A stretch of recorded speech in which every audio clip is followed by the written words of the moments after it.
चलो दोस्तों करते हैं वीडियो को हम शुरू। तो आप सभी का स्वागत है एसके वीडियो चैनल पर। आप चैनल पर नए हो तो सब्सक्राइब करना ना भूलें। बोले ट्रांसफार्मर के बारे में। ट्रांसफार्मर क्या होता है, ट्रांसफार्मर के बेसिक इंफॉर्मेशन के बारे में बात करेंगे और इनके कौन कौन से पार्ट हम यूज किए जाते हैं ट्रांसफार्मर में।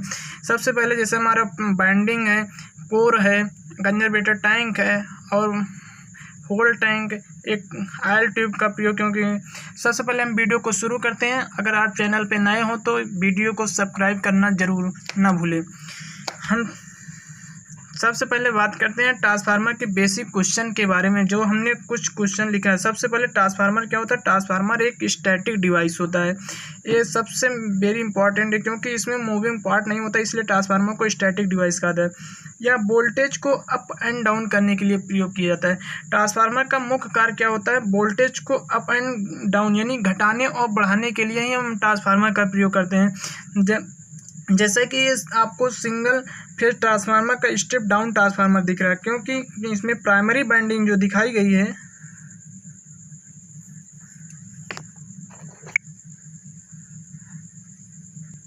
इसमें प्राइमरी वाइंडिंग जो दिखाई गई और सेकेंडरी वाइंडिंग दिखाया गया। प्राइमरी वाइंडिंग हमेशा कम होती है, सेकेंडरी वाइंडिंग ये स्टेप अप। अगर सेकेंडरी वाइंडिंग का फेरों की संख्या ज़्यादा है तो स्टेप अप होगा, सेकेंडरी वाइंडिंग के फेरों की संख्या कम है तो स्टेप डाउन ट्रांसफार्मर होगा। चलते हैं हम अगले वीडियो। या किस सिद्धांत पर काम करता है, या विद्युत चुंबकीय प्रेरण के सिद्धांत पर कार्य करता है और इसका मुख्य कार्य क्या होता है। ट्रांसफार्मर के केवल किस एसी पर नहीं, केवल एसी पर ही कवर करता है, ना कि डीसी पर। ट्रांसफार्मर हमेशा एसी पर ही वर्क करेगा। आइए वीडियो को शुरू करते हैं ट्रांसफार्मर के बारे में।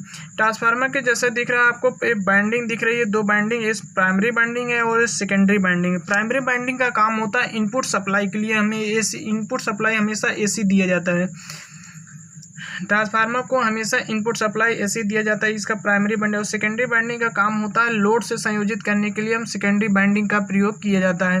ट्रांसफार्मर में जैसा कि आप देख रहे हैं, हमें क्या दिख रहा है, कोर है ट्रांसफार्मर की। ये कोर, इसका काम होता है फ्लक्स की दिशा को प्रदान करने के लिए। फ्लक्स की दिशा को प्रदान करने के लिए हम ट्रांसफार्मर की कोर का प्रयोग करते हैं। इसकी कोर को हम पतली पतली पत्तियों से बनाते हैं, ना कि एक मोटे लोहे के। मोटे लोहे से बनाने से इसमें क्या होता है, इसमें ईडी करंट लॉस हो जाए। ईडी करंट लॉस जो होता है हमेशा एक्टिव करंट का विरोध करती जाती है, जो रियल करंट हमारी होती है उसका हमेशा विरोध करता है। इसलिए ईडी करंट को ख़त्म करने के लिए हमें पतली पतली पत्तियों, इन पतली पत्तियों को बीच में गैप ना रह जाए, इसके लिए हम वार्निश का लेप का प्रयोग करते हैं, जो इसको पूरी तरह बंद कर देता है और इसमें कोई खाली स्थान नहीं रह जाता है।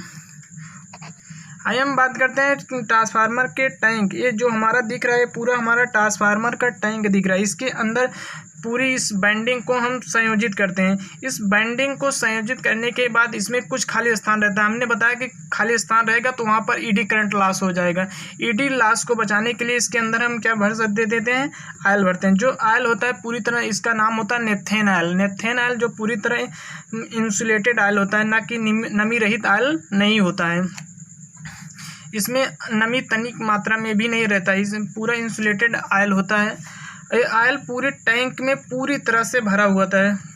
इसके ऊपर हम एक कंजर्वेटर टैंक का प्रयोग करते हैं। जो कंजर्वेटर टैंक का प्रयोग हमेशा बहुत महत्वपूर्ण होता है। इसका प्रयोग बहुत महत्वपूर्ण होता है। कंजर्वेटर टैंक हमेशा, जब इसको हम ट्रांसफार्मर को लोड पर अत्यधिक लोड होता है तो इसमें हीट उत्पन्न होता है। हीट उत्पन्न होने के कारण इसमें ऑयल जो भरा होगा वो हमारा ऑयल उबलने लगता है। ऑयल उबलने लगता है, कंजर्वेशन टैंक का प्रयोग न होने के कारण ये हमारा ट्रांसफार्मर फट सकता है। इसलिए हम कंजर्वेटर टैंक का प्रयोग करते हैं।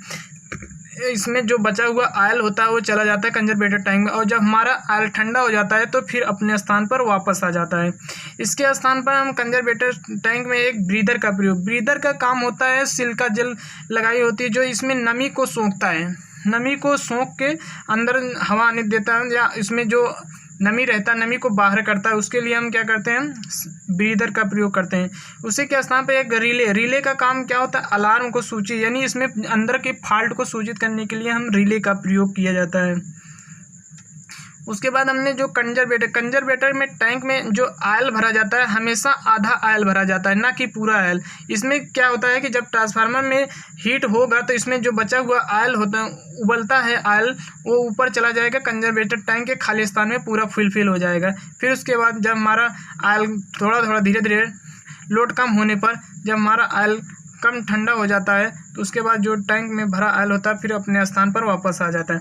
उसके बाद हम देखते हैं ट्रांसफार्मर में एक ऑयल ट्यूब का प्रयोग होता है। इन ऑयल ट्यूब का प्रयोग क्या होता है, ट्रांसफार्मर में जब हीट की समस्या होती है, इन ट्रांसफार्मर को ठंडा यानी कूलिंग करने के लिए ऑयल ट्यूब का प्रयोग है। जिसमें ऑयल क्या होता है, ऑयल इन पूरे पाइप के माध्यम से ऊपर से नीचे आता है, जिससे ट्रांसफार्मर का ऑयल ठंडा हो जाता है। ये थी हमारी ट्रांसफार्मर के बारे में कुछ बेसिक जानकारी। आई होप आपको वीडियो पसंद आया हो।